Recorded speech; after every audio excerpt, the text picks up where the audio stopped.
You ask Tiger to solve. This deals with linear equations with one unknown.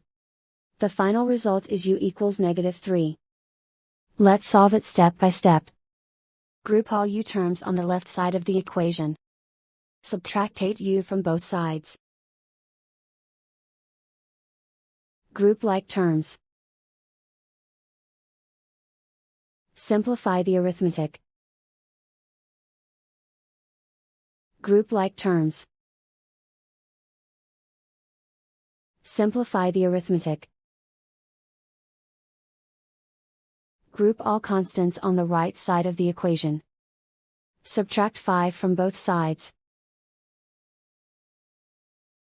Simplify the arithmetic.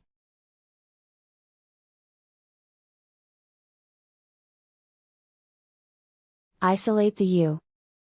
Divide both sides by -2. Cancel out the negatives. Simplify the fraction. Move the negative sign from the denominator to the numerator. Find the greatest common factor of the numerator and denominator. Factor out and cancel the greatest common factor. And so the final result is u equals -3.